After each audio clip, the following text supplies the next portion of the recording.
এখানে শ্রীমদ্ ভগবদ্গীতার 10টি উপদেশ একটি গল্প আকারে দেওয়া হল। যদি তোমার জীবনে কোনো দুঃখ থাকে, কোনো সমস্যা থাকে, অথবা তুমি এমন এক দ্বিধার পথে এসে দাঁড়িয়েছ যেখানে দুটি রাস্তা সামনে কিন্তু বুঝে উঠতে পারছো না কোনটা বেছে নেবে, তাহলে আজকের এই বার্তাটি তোমার জন্য অত্যন্ত গুরুত্বপূর্ণ। আমাদের জীবনে এমন অনেক সময় আসে যখন আমরা দ্বিধায় পড়ে যাই এবং ঠিক সময়ে সঠিক সিদ্ধান্ত নিতে পারি না। এমন পরিস্থিতিতে শ্রীমদ্ ভগবদ্গীতার উপদেশে লুকিয়ে থাকে জীবনের প্রতিটি সমস্যার সমাধান। গীতার কথা একবার মন দিয়ে শুনলেই তোমার অস্থিরতা শান্ত হয়ে যাবে, মনে এক অপার্থিব প্রশান্তি ছড়িয়ে পড়বে। বলা হয়, গীতা একবার পড়লেই কিংবা মন দিয়ে শুনলেই পূর্বজন্মের পাপ পর্যন্ত এই জন্মেই নাশ হয়ে যায়। এই মহাগ্রন্থের উপদেশ ভগবান শ্রীকৃষ্ণ নিজে দিয়েছিলেন অর্জুনকে, যা পরবর্তীতে গীতার রূপ নিয়েছে। যদিও এই গ্রন্থ বহু প্রাচীন, তবু বর্তমান যুগেও এটি জীবনের প্রতিটি জটিলতায় আলোকবর্তিকা হয়ে ওঠে।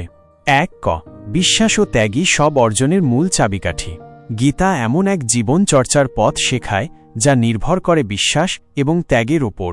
যতক্ষণ না তোমার মধ্যে বিশ্বাস থাকবে, ততক্ষণ কিছু অর্জন সম্ভব নয়, আর ততক্ষণ তুমি কিছু পাবে না যতক্ষণ না ত্যাগের মানসিকতা থাকবে না। বিশ্বাস ও ত্যাগই সবকিছু অর্জনের মূল চাবিকাঠি। 2. দৃষ্টিভঙ্গি ঠিক করে দেয় তুমি কেমন মানুষ হবে। জীবনে পরিস্থিতি বুঝে যে দৃষ্টিভঙ্গি আমরা রাখি, তাই আমাদের ভবিষ্যতের গঠন নির্ধারণ করে। যারা সবসময় নেতিবাচকভাবে চিন্তা করে, তাদের জীবনে সমস্যার ঘনঘটা লেগেই থাকে। যেমন মানুষের চিন্তার ধরন একরকম হয় না, তেমনি পৃথিবীকে দেখার ও বোঝার দৃষ্টিও একরকম হয় না। কেউ সবসময় ইতিবাচকভাবে চিন্তা করে, কেউ সারাক্ষণ খারাপ ভাবনায় ডুবে থাকে। কেউ হয়তো এমন যার মধ্যে কিছু না কিছু ভালো দিক থাকে, আবার কেউ এমন যে প্রতিটি বিষয়ে শুধু ক্ষতি খুঁজে বেড়ায়। অথচ দুজনেই ভাবেন যে তাদের ভাবনাই সঠিক, কিন্তু প্রকৃতপক্ষে এই দুই দৃষ্টিভঙ্গির মধ্যে কেবল একজনই সঠিক হন। এটা বোঝাতে একটা ছোট্ট গল্প বলা যেতে পারে। পুরনো এককালে এক মাতাল ব্যক্তির 2 ছেলে ছিল। স্ত্রী মারা যাওয়ার পর ওই লোক প্রতিদিন মদ খেয়ে বাড়িতে হাঙ্গামা করত। ছেলেরা ধীরে ধীরে বড় হল, কিন্তু তারা বাবার নেশার জন্য অত্যন্ত কষ্ট পেত। একসময় সেই মাতাল পিতাও মারা গেলেন। এরপর দেখা গেল বড় ছেলে বাবার মতো মদ্যপ হয়ে গেল, আর ছোট ছেলে হয়ে উঠল শিক্ষিত ও সমাজের একজন সম্মানীয় মানুষ। লোকেরা অবাক হয়ে ভাবতে লাগল, একই পরিবার, একই অভিজ্ঞতা, অথচ 2 ভাইয়ের জীবন 2 মেরুতে। একদিন বড় ভাইকে প্রশ্ন করা হল, তুমি সারাক্ষণ মদ খাও, ঝগড়া করো, এর কারণ কি? সে জবাব দিল, আমার বাবা এর জন্য দায়ী। তিনি প্রতিদিন মদ খেতেন, তাই আমিও তার মতো হয়ে গেছি। এরপর লোকেরা ছোট ভাইয়ের কাছে গেল এবং একই প্রশ্ন করল, তুমি এত সফল হলে কিভাবে? ছোট ভাই উত্তর দিল, আমার বাবাই আমার প্রেরণা। আমি ছোটবেলা থেকেই দেখেছি তিনি কিভাবে নিজের জীবন ধ্বংস করেছেন। তখনই স্থির করেছিলাম, তার মতো আমি কখনো হব না। আমি এমন কিছু করব যা অন্যদের কষ্ট না দিয়ে সম্মান নিয়ে বাঁচতে সাহায্য করে। এই গল্প আমাদের শেখায়, জীবনে পরিস্থিতি নয়, তোমার দৃষ্টিভঙ্গি ঠিক করে দেয় তুমি কেমন মানুষ হবে। যে ইতিবাচকভাবে ভাবতে শিখেছে, সাফল্য একদিন তার কাছে পৌঁছবেই। যারা নেতিবাচক ভাবনায় ডুবে থাকে, সমস্যার জালেই আটকে থাকে। অন্যের ভুল থেকে শিক্ষা নিয়ে যদি ইতিবাচক মনোভাব নিয়ে এগিয়ে চলা যায়, তবে জীবনও সাফল্যের দিকে এগিয়ে যায়। 3. রাগের সময়ে মৌন থাকাই একমাত্র পথ। আরেকটি গুরুত্বপূর্ণ বিষয় যা গীতায় বলা হয়েছে তা হল রাগ বা ক্রোধ। রাগ এমন একটি বিষ যা কাউকে সরাসরি মেরে ফেলে না, কিন্তু ধীরে ধীরে নিজের মতো করে বিষাক্ত করে তোলে। ভগবান শ্রীকৃষ্ণ নিজে বলেছেন, রাগ থেকে বিভ্রান্তি জন্মায়, বিভ্রান্তি থেকে স্মৃতিভ্রংশ, স্মৃতিভ্রংশ থেকে বুদ্ধির বিনাশ এবং বুদ্ধির বিনাশেই মানুষের পতন ঘটে। রাগে মানুষ নিজেকে হারিয়ে ফেলে, মুখ থেকে এমন কথাও বেরিয়ে যায় যা বিষের চেয়েও ভয়ঙ্কর। হয়তো অনেকেই আছো যারা রাগের বশে অনেক সম্পর্ক, বন্ধুত্ব কিংবা ঘনিষ্ঠতা হারিয়েছ। তখন প্রশ্ন জাগে, এই রাগের আগুন নেভানো যায় কিভাবে? এই কথাটি বোঝানোর জন্য একটি প্রাচীন গল্প রয়েছে। এক গ্রামে এক রাগী নারী বাস করত। তার স্বভাব এমন ছিল যে সামান্যতেই সে রেগে যেত এবং মুখ দিয়ে যা খুশি বলে ফেলত। এই কারণে তার পরিবার তো বটেই, পুরো গ্রামও ভীষণ বিরক্ত ছিল। যদিও রাগ কমে গেলে সে অনুশোচনা করত, কিন্তু ততক্ষণে ক্ষতি হয়ে যেত। সে নিজেও চাইত রাগ কমাতে, কিন্তু কিছুতেই পারত না। একদিন সেই গ্রামে এক সাধু এলেন। সেই নারী তার কাছে গিয়ে নিজের সমস্যার কথা জানাল। সাধু তাকে একটি ছোট শিশি দিলেন এবং বললেন, যখন রাগ আসবে তখনই শিশির মুখে লাগিয়ে রেখে দেবে, কিন্তু কিছুতেই মুখ খুলবে না, যতক্ষণ না রাগ কমে যায়। নারী কথা মতো কাজ করল। কিছুদিন পর তার রাগ অনেকটাই কমে গেল। সে আনন্দিত হয়ে আবার সাধুর কাছে এল এবং বলল, আপনার ওষুধ অসাধারণ কাজ করেছে। তখন সাধু হেসে বললেন, ওটা কোনো ওষুধ নয়, ও ছিল শুধু পানি। আমি তোমায় মৌন থাকার উপায় দিয়েছি। রাগের সময় যেন তুমি কিছু না বলো, এই জন্যেই শিশিটি দিয়েছিলাম। আসলে রাগের সময়ে মৌন থাকাই একমাত্র পথ, যাতে কথা কাটাকাটি না হয়, সম্পর্ক ভেঙে না পড়ে। তাই যখনই রাগ অনুভব হবে তখন একটুখানি থেমে যাও, চুপ করে যাও। এটাই তোমার সবচেয়ে বড় জেতা হবে। 4. নিজেকে চেনা মানে নিজের ভিতরের শক্তি ও দুর্বলতার মুখোমুখি হওয়া। এছাড়াও গীতা আমাদের শেখায় নিজের মূল্যায়ন করতে। ভগবান শ্রীকৃষ্ণ বলেন, সফল হতে হলে প্রথম কাজ হল নিজেকে চেনা। নিজেকে চেনা মানে নিজের ভিতরের শক্তি, দুর্বলতা, উদ্দেশ্য, ভাবনা ও চেতনার সঙ্গে সৎভাবে মুখোমুখি হওয়া। তুমি কে? কেন এই পথে চলেছ? তোমার লক্ষ্য কি? কি কারণে তোমার উদ্দেশ্য পূরণ হচ্ছে না? এসব প্রশ্নের উত্তর খুঁজে পেলে তবেই তুমি তোমার পথ খুঁজে পাবে। অনেকেই সারা জীবন অন্যকে বুঝতে চায়, অথচ নিজেকে চিনতে চায় না। কিন্তু যদি তুমি অন্যকে বোঝার পরিবর্তে নিজের মধ্যে প্রবেশ করো, নিজের অন্তরের সঙ্গে আলাপ করো, তাহলে তুমি এমন কিছু করতে পারো যা হয়তো নিজেও কল্পনা করনি।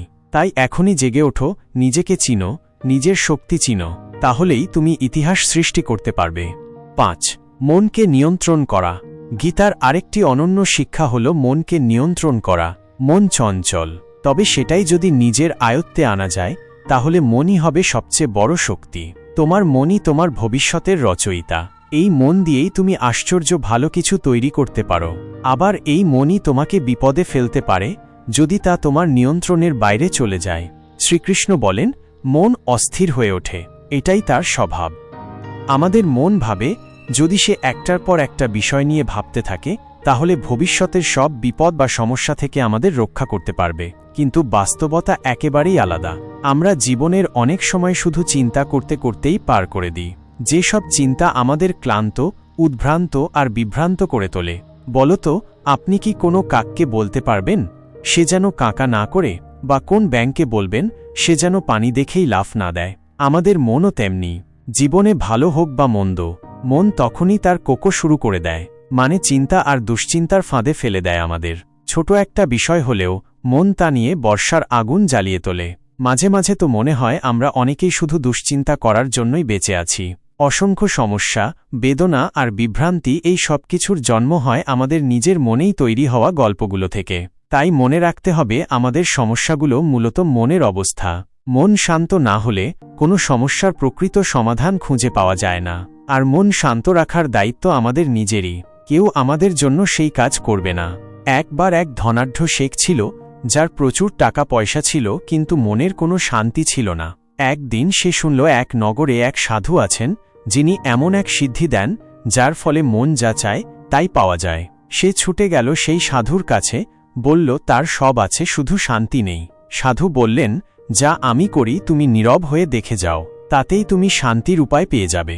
পরদিন সাধু শেঠকে কড়া রোদে বসিয়ে রাখলেন আর নিজে ছায়ার ভেতর চলে গেলেন। শেঠ রোদের মধ্যে হাঁপিয়ে গেল, কিন্তু কিছু বলল না। পরদিন সাধু তাকে না খাইয়ে রাখলেন আর নিজে নানা সুস্বাদু খাবার খেতে লাগলেন। তবুও শেখ নীরব রইল। তৃতীয় দিনে শেখ ক্রোধে ফেটে পড়ে উঠে যাওয়ার সময় সাধু জিজ্ঞেস করলেন, কি হলো, যেতে চাইছ?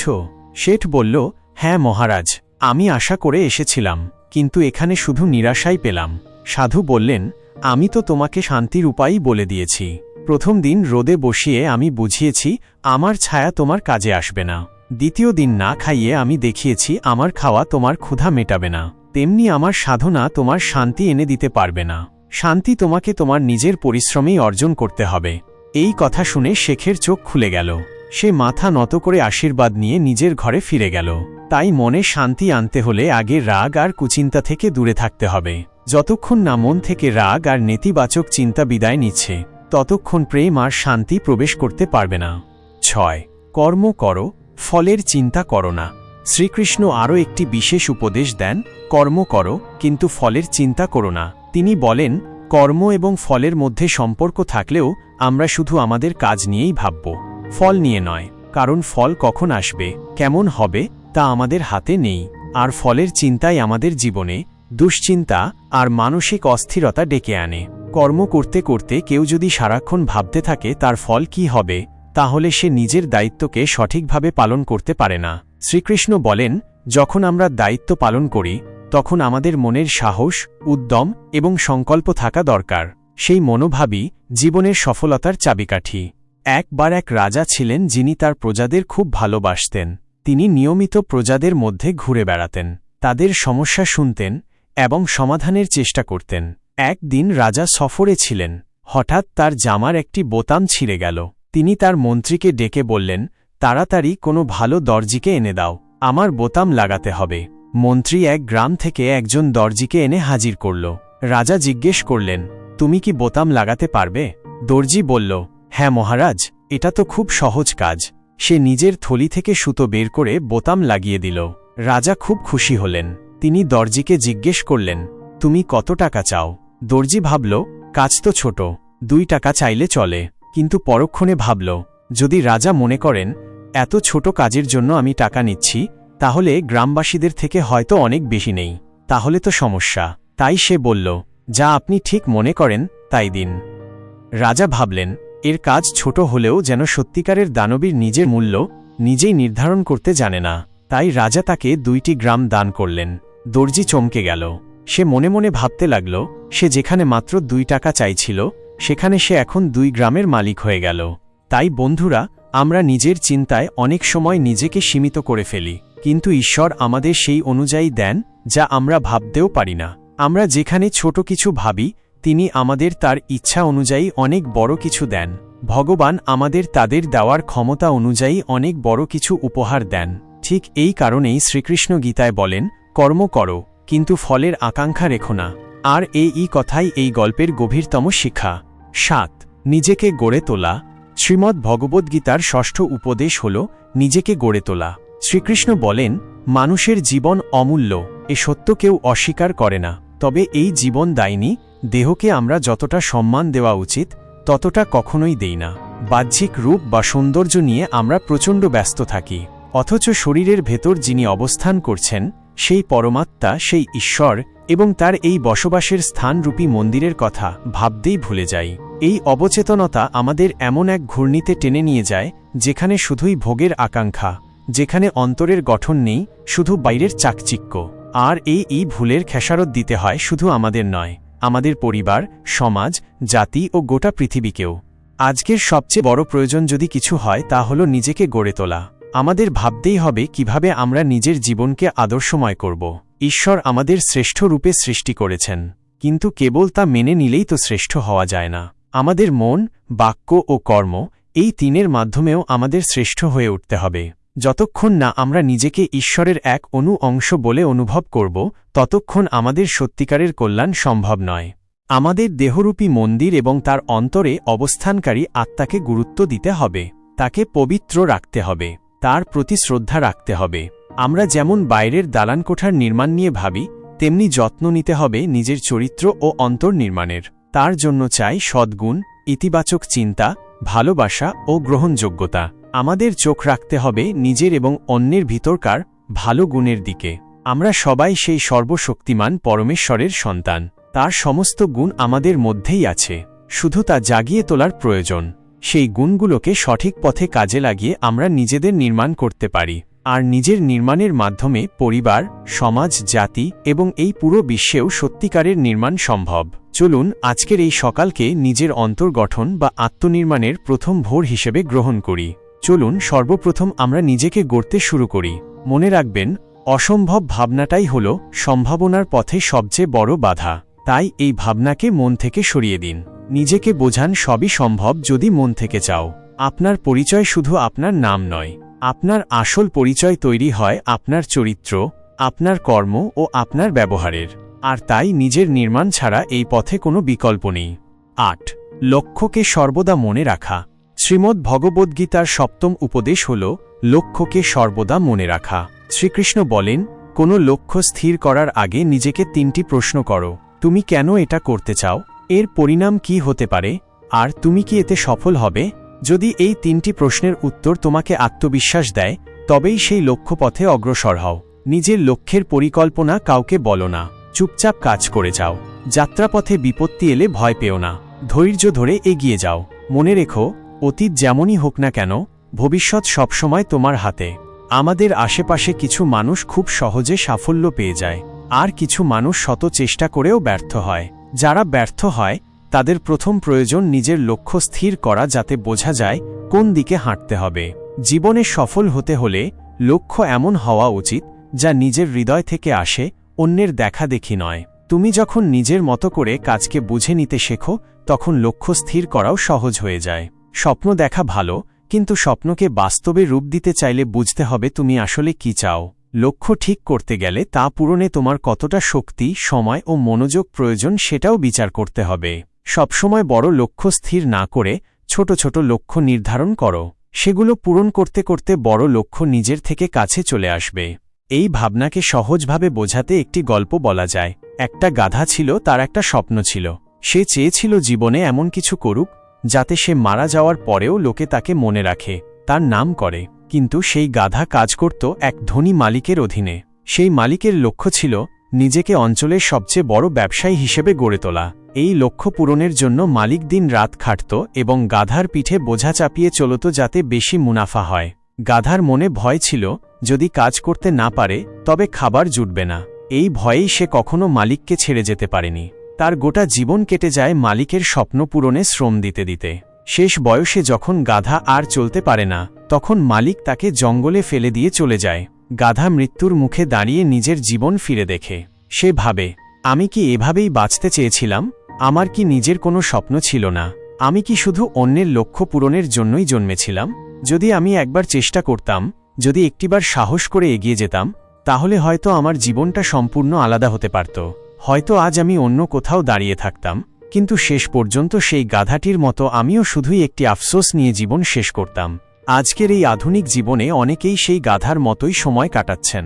তারা নিজেদের লক্ষ্য পূরণের জন্য নয়, বরং সারা জীবন ব্যয় করছেন অন্যের স্বপ্ন পূরণ করতে করতে।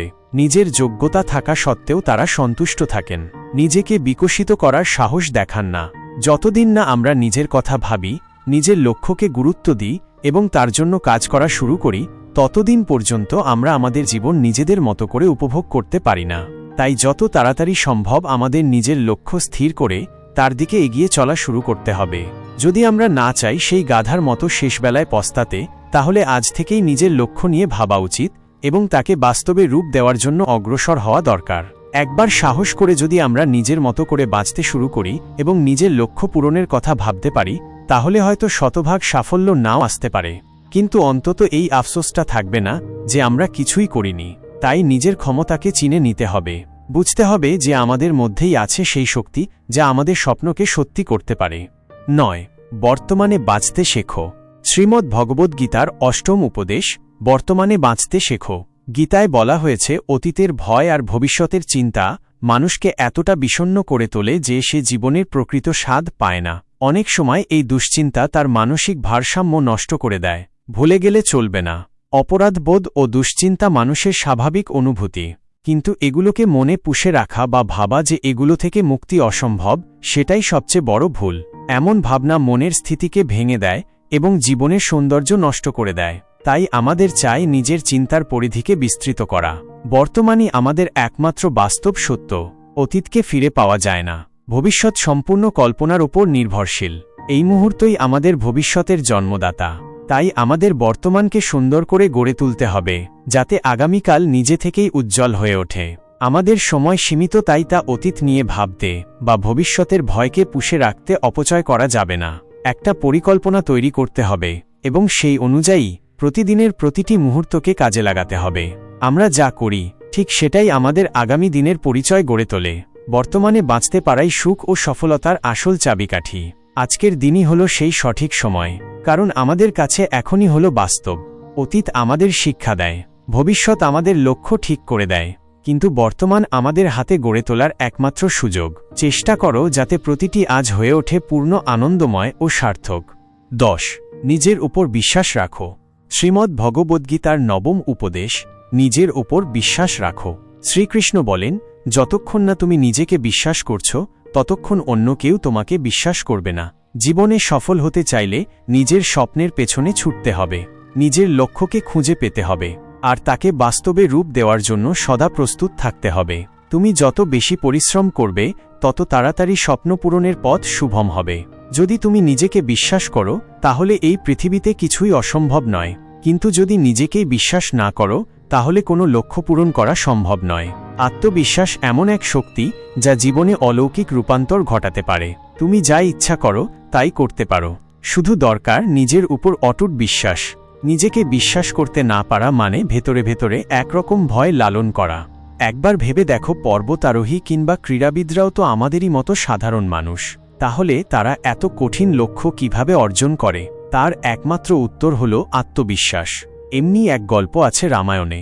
যখন বনবাসে থাকা সীতা মায়ের খোঁজে বানর সেনা সমুদ্র তীরে এসে পৌঁছায়, তখন তারা বিশাল সমুদ্র দেখে স্তম্ভিত হয়ে পড়ে। তারা ভাবে এই সমুদ্র পেরিয়ে কিভাবে লঙ্কা পৌঁছানো সম্ভব। তখন অঙ্গদ বলে, আমি হয়তো এক লাফে লঙ্কায় পৌঁছে যেতে পারব, কিন্তু ফিরে আসতে পারব কিনা তা নিয়ে সন্দেহ আছে। তার কথার মধ্যে ছিল নিজের ওপর অনাস্থা, নিজের শক্তি নিয়ে সংশয়। তখন জাম্ববন্ত হনুমানকে তার শক্তি ও ক্ষমতার কথা স্মরণ করিয়ে দেন। জিজ্ঞেস করেন, তুমি কি লঙ্কায় গিয়ে সীতামাতার খোঁজ নিতে পারো? হনুমান আত্মবিশ্বাসের সঙ্গে বলেন, আমি তো এখনই যাই। রাবণসহ সমস্ত রাক্ষসকে শেষ করে সীতামাতাকে নিয়ে ফিরে আসি। তখনই হনুমান এক লাফে সমুদ্র পেরিয়ে যান। পথে নানা বাধা আসে, নানা শক্তি তাকে থামাতে চায়, কিন্তু তার আত্মবিশ্বাসে এতটুকুও চির ধরেনি। তিনি পৌঁছান লঙ্কায়, বহু রাক্ষসকে পরাজিত করে অশোক বনে সীতামাতার দর্শন করেন এবং সফলভাবে ফিরে আসেন। বন্ধুরা, জীবনে যখন আমরা কোনো উচ্চতর লক্ষ্যপথে এগোতে চাই তখন ভয় বা সংশয় আসবেই, কিন্তু সেগুলোর মুখোমুখি হতে গেলে চাই মনের দৃঢ় বিশ্বাস, চাই নিজের প্রতি নিঃসন্দেহ আত্মবিশ্বাস। যত বেশি সাহসের সঙ্গে আমরা এগিয়ে যাব ততই আমাদের আত্মবিশ্বাস দৃঢ় হবে এবং যে কোনো লক্ষ্য আমাদের নাগালের মধ্যে চলে আসবে। 11 সঙ্গের প্রভাব। শ্রীমদ্ ভগবদ্গীতার 10ম উপদেশ, সঙ্গের প্রভাব। শ্রীকৃষ্ণ বলেন, কার সঙ্গে তুমি চলছ সেটা সবকিছু পাল্টে দিতে পারে। সঙ্গ বদলে দেয় আমাদের হাঁটার ধরন, কথা বলার ভঙ্গি, খাওয়া দাওয়ার অভ্যাস, এমনকি পোশাক পর্যন্ত। একজন মানুষ কোন পরিবেশে আছে, কাদের সঙ্গে আছে, এটাই ঠিক করে দেয় তার ভবিষ্যৎ কেমন হবে। তাই জীবনে সঙ্গ নির্বাচন সবচেয়ে গুরুত্বপূর্ণ। যে সঙ্গ তোমাকে উন্নতির দিকে টেনে নেয় তাকে আঁকড়ে ধরো, আর যে সঙ্গ তোমাকে তোমার লক্ষ্য থেকে সরিয়ে দেয় তাকে পরিহার করাই শ্রেয়। ভালো মানুষদের সান্নিধ্যে থাকলে আমাদের মন ও চরিত্র তাদের মতোই সুন্দর হয়ে ওঠে। যেমন খরবুজার পাশে পড়ে রং পাল্টায়, তেমনি মানুষের মনও আশেপাশের প্রভাব থেকে পালাতে পারে না। ভালো সঙ্গ আমাদের মহৎ করে আর খারাপ সঙ্গ ধ্বংসের দিকে নিয়ে যায়। ভালো সঙ্গ এমন এক পারস পাথরের মতো যার ছোঁয়ায় লোহাও সোনা হয়ে যায়। সেই রকমই যখন কোনো দুষ্ট ব্যক্তি ভালো মানুষের সাহচর্যে আসে তখন তার মধ্যেও পরিবর্তন আসে, কিন্তু যদি কেউ খারাপ সঙ্গ পায় তাহলে তার জীবনও নরকসম হয়ে যায়। একবার এক গুরু তার শিষ্যদের নিয়ে একটি বাগানে ঘুরছিলেন। পথে তিনি ভালো সঙ্গের গুরুত্ব নিয়ে বলছিলেন, কিন্তু শিষ্যরা ঠিকমতো বুঝতে পারছিল না। তখন গুরুজি চারপাশে চোখ ঘোরালেন এবং একটি ফুলে ভরা গোলাপ গাছ দেখতে পেলেন। তিনি পাশে দাঁড়ানো এক শিষ্যকে বললেন, এই গাছটার নিচ থেকে একটু মাটি নিয়ে এসো। শিষ্য সেই মাটি নিয়ে আসার পর গুরুজি বললেন, এটা আমার জন্য নয়, তুমি এই মাটিটা একবার গন্ধ করে দেখো।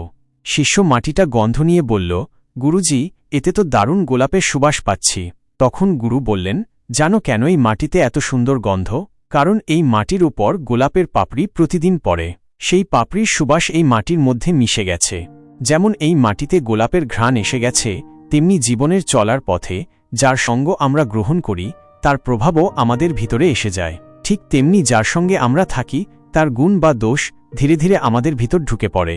এই জন্যেই জীবনে সবসময় ভালো মানুষের সঙ্গে থাকা উচিত, যাতে আমরা নিজেরাও একদিন ভালো মানুষ হয়ে উঠতে পারি। ভগবদ্গীতার আরেকটি গভীর উপদেশ হল অপূর্ণ জ্ঞান বিপজ্জনক। শ্রীকৃষ্ণ বলেন, জ্ঞানী ও অজ্ঞানী মানুষকে বোঝানো যায়, কিন্তু যে মানুষ অর্ধেক জানে তাকে বোঝানো কঠিন। এমনকি ব্রহ্মার পক্ষেও সম্ভব নয়। অপূর্ণ জ্ঞান কেবল বিভ্রান্তি আনে, কোনো উপকারে আসে না। অনেক সময় তা কারো জীবনের সর্বনাশও করে দিতে পারে। একবার এক ধনী বণিক ব্যবসায় সফলতার শিখরে উঠেছিল। সে ভাবল আশপাশের গ্রামেও ব্যবসা ছড়িয়ে দেবে। এমন সময় একজন লোক এসে বলল, আমি তোমার সঙ্গে অংশীদার হতে চাই।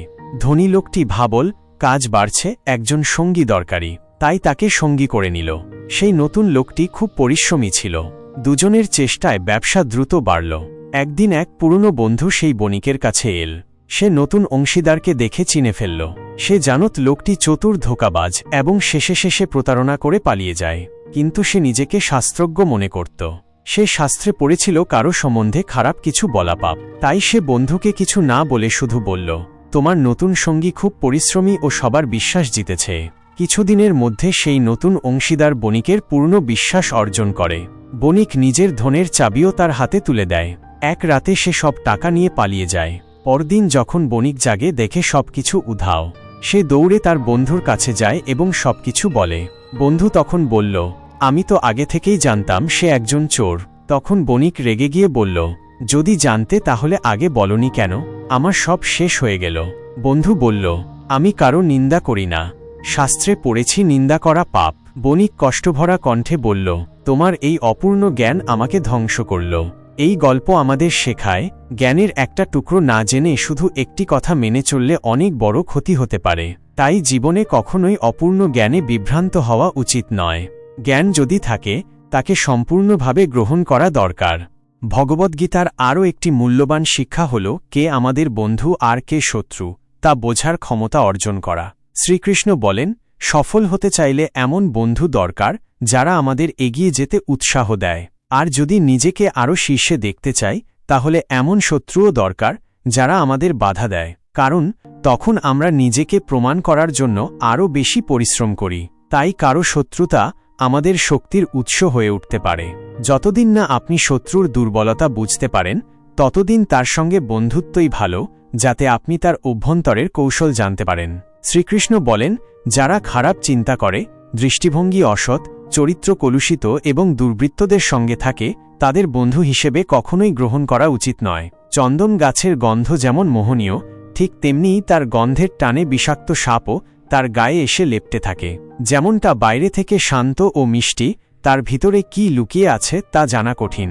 তাই শ্রীকৃষ্ণ বলেন, যারা সামনে প্রশংসা করে আর পেছনে অপবাদ দেয়, তাদের থেকে সাবধান থাকতে হবে। এদের বন্ধুত্ব শত্রুর থেকেও বিপজ্জনক, কারণ তারা সুযোগ পেলেই আঘাত করে। একবার দুই বন্ধু রাহুল আর কেশব পথে হাঁটছিল। তারা খুব ঘনিষ্ঠ বন্ধু ছিল। কিন্তু হঠাৎ করে রাহুল ও কেশব একসময় এক বিষয়ে তর্কে জড়িয়ে পড়ে। সেই উত্তপ্ত মুহূর্তে রাহুল কেশবকে একটি চড় মারে। কেশব চুপচাপ থেকে কিছু না বলে মাটিতে লিখে দেয়, আজ আমার বন্ধুর চোরে আমি ব্যথা পেয়েছি। এরপর 2 দিন পর তারা আবার দেখা করে এবং ঠিক করে নদীতে স্নান করতে যাবে। পরদিন সকালে তারা নদীর ধারে পৌঁছায় এবং জল খেলায় মেতে ওঠে। সেই সময় কেশবের পা পিছলে যায় এবং সে জলে ডুবে যেতে থাকে।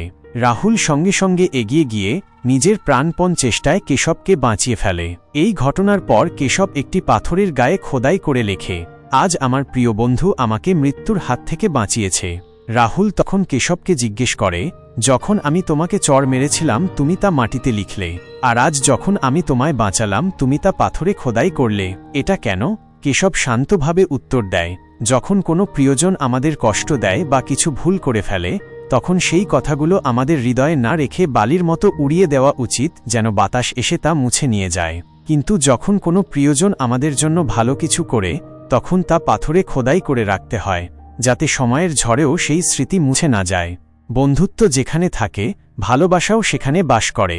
আর ভালোবাসা থাকলে মাঝে মাঝে মতবিরোধ, ঝগড়া বা আঘাত আসতেই পারে। যদি সেই ক্ষণিকের রাগকে আমরা হৃদয়ে ধরে রাখি, তাহলে বন্ধুত্ব বা সম্পর্ক কখনোই টিকে থাকতে পারবে না। এক বন্ধু আপনাকে রাগ করে আঘাত করতেও পারে, আবার আপনার জন্য নিজের জীবন ঝুঁকিতে ফেলে লড়তেও পারে। একদিকে যেমন তার ভুলগুলিকে উপেক্ষা করতে হবে, তেমনি অন্যদিকে তার ভালোবাসা, সাহস আর আত্মত্যাগকে চিরকাল মনে রাখতে হবে। শ্রীমদ্ ভগবদ্ গীতার 13 অধ্যায়ে শ্রীকৃষ্ণ বলেন, জীবনের পথে আমাদের নিজেদের ধর্ম বা কর্তব্য অনুসারে কাজ করা উচিত। যদি কোনো শিশু ছাত্র হয়, তবে তার প্রকৃত ধর্ম হচ্ছে পড়াশোনায় মনোনিবেশ করা। একজন সৈনিকের ধর্ম হচ্ছে মাতৃভূমির রক্ষা করা। একজন রাজার কর্তব্য তার প্রজাদের সুরক্ষা নিশ্চিত করা। পিতামাতার ধর্ম সন্তানের প্রতি ভালোবাসা ও দায়িত্ব পালন করা, এবং সন্তানদের ধর্ম তাদের বৃদ্ধ মা বাবার সেবা ও শ্রদ্ধা করা। একজন শাসকের ধর্ম হল অন্যায় অত্যাচার থেকে জনগণকে রক্ষা করে ন্যায়বিচার প্রতিষ্ঠা করা। এই পৃথিবীর ভারসাম্য তখনই রক্ষা পাবে যখন প্রত্যেকেই নিজের নিজস্ব দায়িত্ব ও কর্তব্য নিষ্ঠার সঙ্গে পালন করবে। তখন সমাজে না কেউ অশান্ত হবে, না কারো মধ্যে অসন্তোষ থাকবে। এই ধারাই এক সুস্থ সমাজ গঠনের ভিত্তি। শ্রীকৃষ্ণ গীতার 14 উপদেশে বলেন, এই জগতে অধিকাংশ মানুষ ধ্বংস হয় নিজেদের অহংকারের কারণে।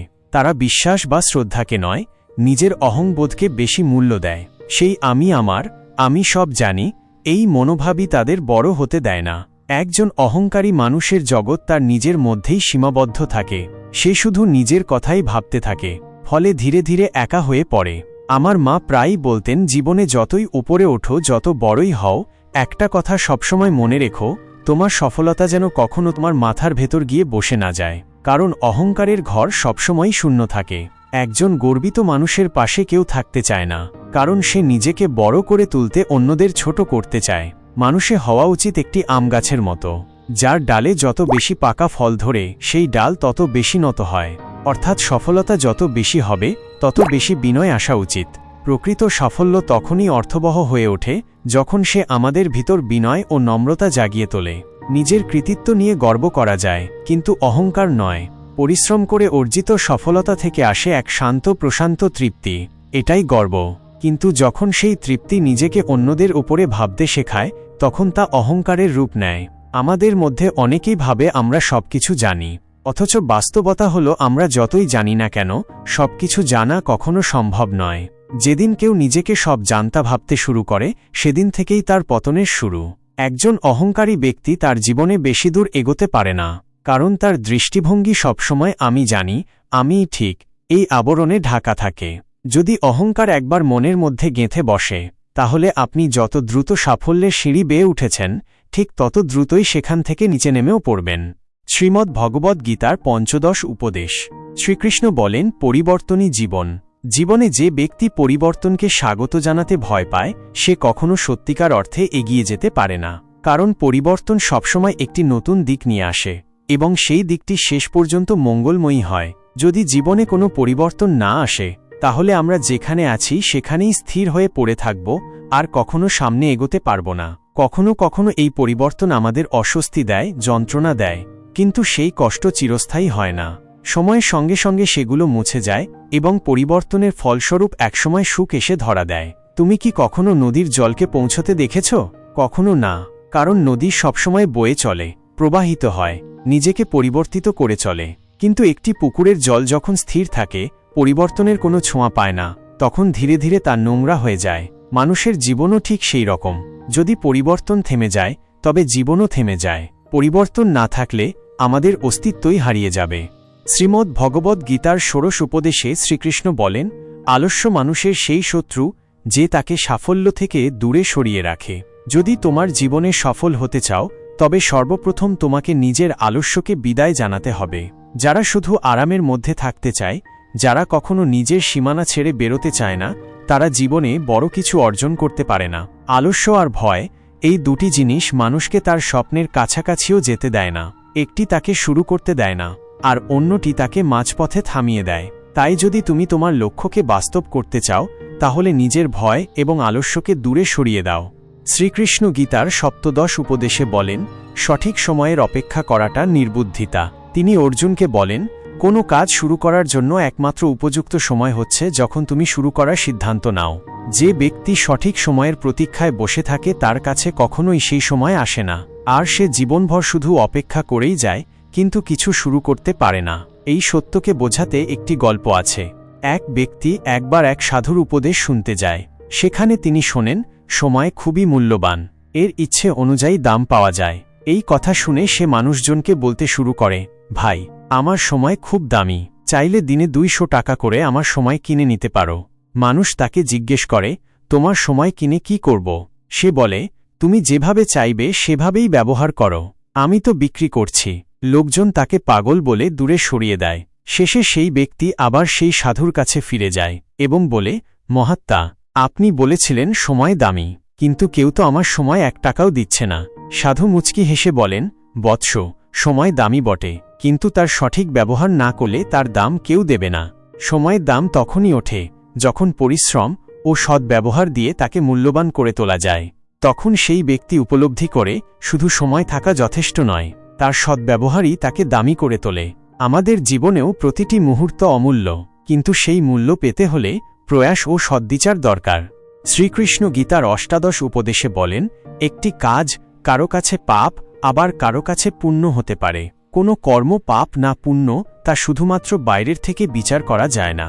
একজন মানুষ যখন কোনো কর্ম করেন, সেই কর্মের পেছনে তার মনোভাব, উদ্দেশ্যই ঠিক করে দেয় সেটি পুণ্যের কাজ না পাপের। উদাহরণস্বরূপ, যদি কেউ লোভে পড়ে কাউকে হত্যা করে, তাহলে সেটি পাপ। কিন্তু যদি কেউ কোনো দুষ্ট ব্যক্তিকে মেরে কাউকে বাঁচিয়ে ফেলে, তাহলে সেই একই হত্যা পাপ হয় না। বাহ্যিকভাবে দুজনই একই কাজ করেছে, কিন্তু তাদের অন্তরের উদ্দেশ্য এক নয়। তাই কর্মের ফল তার মনোভাবের উপর নির্ভর করে। শ্রীকৃষ্ণ গীতার ঊনবিংশ উপদেশে বলেন, এই পৃথিবীতে কোনো দেবতাই ছোট বা বড় নন। আজ মানুষ নানা ধর্মে বিভক্ত হয়েছে।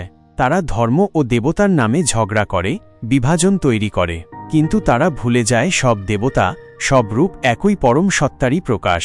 যেমন সব নদী শেষে গিয়ে সমুদ্রের সঙ্গে মিলিত হয়, তেমনি সব ধর্মই পরিণামে এক সর্বশক্তিমান ঈশ্বরের কাছেই পৌঁছে যায়। এই বিশ্ব ব্রহ্মাণ্ডের স্রষ্টা একজনই পরম পিতা। তাই আমাদের উচিত ধর্ম, জাতি, রূপ, নাম ভুলে ঈশ্বরের যে রূপেই আমরা বিশ্বাস করি না কেন, সেই রূপেই শ্রদ্ধা রাখা এবং অন্যের বিশ্বাসকে সম্মান জানানো। কারণ ঈশ্বর কখনো বিভাজন করেন না, মানুষই করে। যারা সত্যিকারের ঈশ্বরের আরাধক, তারা কখনো কাউকে ছোট করে দেখে না। শ্রীকৃষ্ণ বলেন, আমাদের সকলকে মিলেমিশে থাকা উচিত।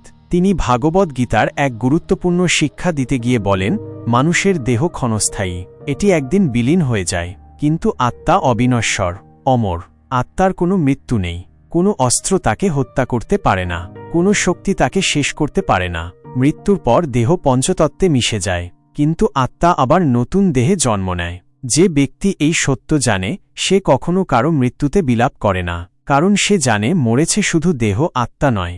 আত্মা অমর, সে আবার নতুন রূপে আবির্ভূত হবে। এই সৃষ্টিতে যে জন্মেছে, সে একদিন মরবেই। এটাই চিরন্তন সত্য। কোনো মানুষ, পশু, পাখি, জীবজন্তু বা বৃক্ষ, যে প্রাণীই হোক না কেন, জন্মের সঙ্গে সঙ্গে তার মৃত্যুর দিনও নির্ধারিত হয়ে যায়। এই সত্য জেনেও মানুষ সারা জীবন আরও কিছু পাওয়ার লালসায় ছুটে চলে। এই পাওয়ার লালসাতেই সে নিজের আপনজনদের সঙ্গেও লড়াই করতে দ্বিধা করে না। কিন্তু এই সব পাওয়ার কিছুই মৃত্যুর সময় তার সঙ্গে যাবে না। তাই মানুষের উচিত জীবনের এই বাস্তবতাকে মেনে নিয়ে তৃপ্ত থাকা। শ্রীকৃষ্ণ আরও বলেন, সত্যিকার মানুষ কখনো মিথ্যের কাছে জিততে পারে না, যতক্ষণ না সে মিথ্যা ও অন্যায়ের বিরুদ্ধে নিজেই দাঁড়ায়।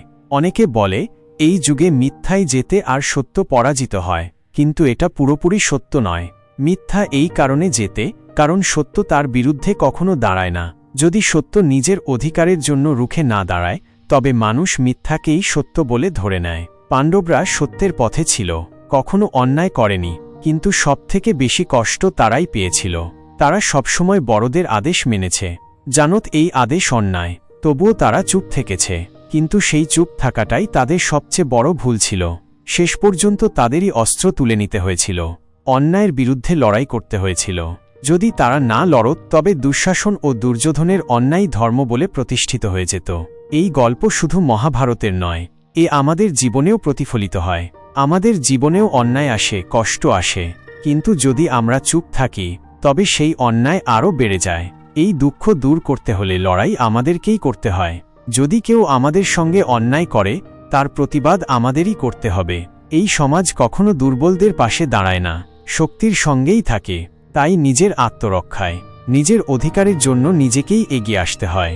গীতার এই শিক্ষা মনে রাখতে হবে যে কোনো অন্যায় হলে তা মেনে নেওয়ার নয়, তার মোকাবিলা করতে হবে।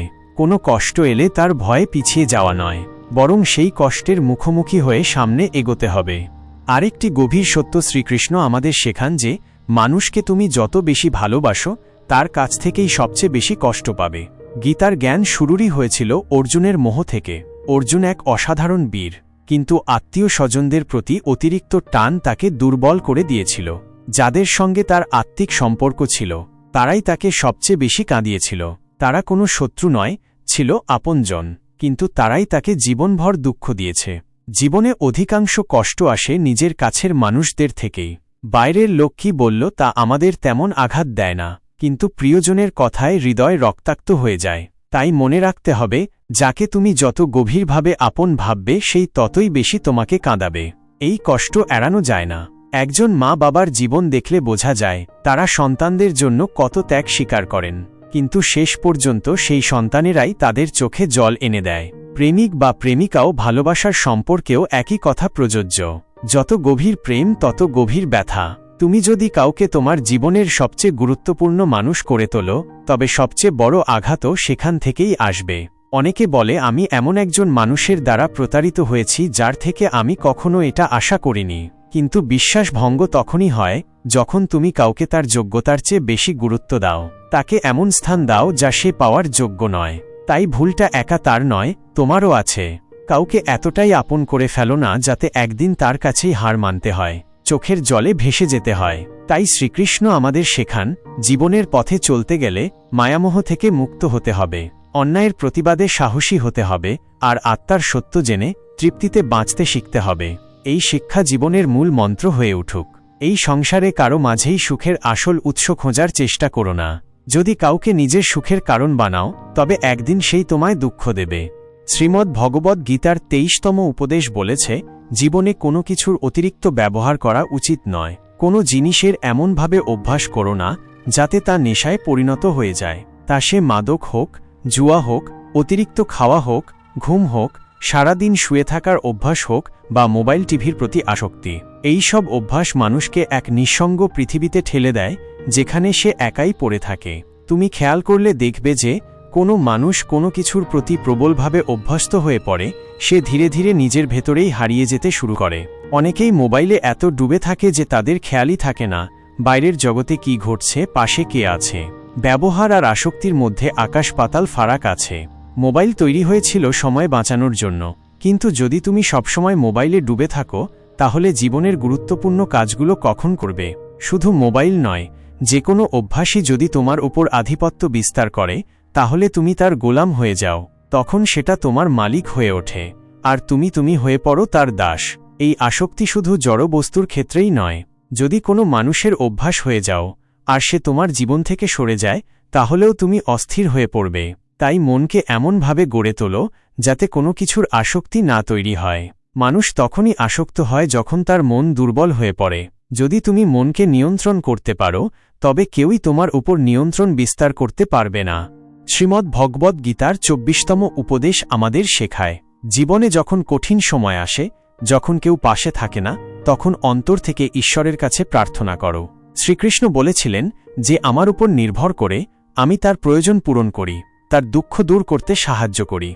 অনেকেই এসব কথাকে অমূলক ভাবে, কিন্তু যারা কঠিন সময়ে অন্তর দিয়ে প্রার্থনা করে তারা জানে এই প্রার্থনার আসল মানে কি। যারা সত্যিকার কষ্টের মাঝে দাঁড়িয়ে প্রার্থনা করেছে, তারা অনুভব করেছে কোনো না কোনোভাবে ঈশ্বর সাহায্য করেছেন। হয়তো কেউ এসে সহানুভূতির হাত বাড়িয়েছে, হয়তো একেবারে অচেনা কেউ এসে এক অসম্ভব সমস্যার সমাধান করে দিয়েছে। যাকে আমরা অলৌকিক বলি, তা আসলে সেই আন্তরিক প্রার্থনার ফল। প্রার্থনা মানে হাত পেতে কিছু চাওয়া নয়, বরং ঈশ্বরের কাছে শক্তি চাওয়া যাতে জীবনের কষ্টগুলো পার করে এগিয়ে যাওয়া যায়। কখনো কখনো ঈশ্বর এমনভাবে সাহায্য করেন যেমনটা আমরা কল্পনাও করতে পারি না। তাই জীবনের কোনো কঠিন মুহূর্তে নিজেকে একা ভেব না, অন্তর থেকে ঈশ্বরকে ডাকো। তিনি কোনো না কোনো রূপে, কোনো না কোনোভাবে তোমার পাশে থাকবেনই। শ্রীমদ্ ভগবদ্ গীতার 25তম উপদেশ অনেকেই জানে, কিন্তু বুঝে খুব কম। বলা হয়, কর্ম কর, ফলের চিন্তা করো না। এর মানে এই নয় যে যা খুশি তাই করে যাও, অন্যায় করো, পাপ করো, আর ভাবো যা হবে দেখা যাবে। গীতায় তা বলা হয়নি। এই উপদেশের গভীর মানে হল, তুমি যদি কারো জন্য কিছু করো, তবে তার থেকে কোনো প্রত্যাশা রেখো না, কারণ প্রত্যাশাই দুঃখের মূল। তুমি যদি ভাবো, আমি তো এর জন্য এত কিছু করেছি, এখন সে আমার পাশে থাকবে, কিন্তু যখন সে তোমার দুর্দিনে কিছুই না করে, তখন তোমার হৃদয় ভেঙে যায়। এই পৃথিবী এমনই, তুমি যতই ভালো হও, কেউ তোমার ভালো মানুষকে মনে রাখবে না। যাকে তুমি নিজের ভাবো, সে হয়তো তোমার যন্ত্রণায় এক ফোঁটা কান্নাও ফেলবে না। তাই গীতায় স্পষ্টভাবে বলা হয়েছে, তোমার অধিকার শুধু কর্ম করার উপর, ফল কি হবে তা তোমার হাতে নেই। তুমি যদি ভালো কর্ম করে যাও, তার ফল একদিন ঠিকই আসবে। যদি কেউ অন্যায় করে, তার ফল তাকেও একদিন ভোগ করতেই হবে। জীবনের একটা সময় আসে যখন মানুষ উপলব্ধি করে, যাদের সে সবচেয়ে বেশি গুরুত্ব দিয়েছে তারা তার জীবনে আদৌ কোনো মূল্য রাখেনি। যাদের জন্য তুমি সব করো, তারা অনেক সময় খেয়ালই করে না তুমি কোনো দুঃখে আছো। তাই জীবনে কাউকে অতিরিক্ত গুরুত্ব দিও না। হ্যাঁ, সম্মান দাও, কিন্তু কাউকে এমনভাবে জায়গা দিও না যে কাল তোমার হৃদয়কে আঘাত করে বসে। গীতায় বলা হয়েছে, জীবনে কখনোই কারো উপর নির্ভর করে বসে থেকো না। এই মানুষটা আমার জন্য সব করবে, কঠিন সময়ে আমার পাশে থাকবে, এসব ভাবনা তোমায় কেবল একা করবে। এই দুনিয়ায় কেউ কারো আপন নয়। প্রতিদিন আমরা শুনি আপনজনই শত্রু হয়ে উঠেছে। তাই এখনও যদি বুঝে না ওঠো, তাহলে তোমাও একদিন সেই একই পথে যাবে যেদিকে সবাই যাচ্ছে, যেখানে কেবল বেদনা আর আঘাত অপেক্ষা করছে। তোমার সবচেয়ে বড় ভরসা তোমার নিজের শক্তি, তোমার নিজের মন। এটাই সত্য, এটাই গীতার বাণী।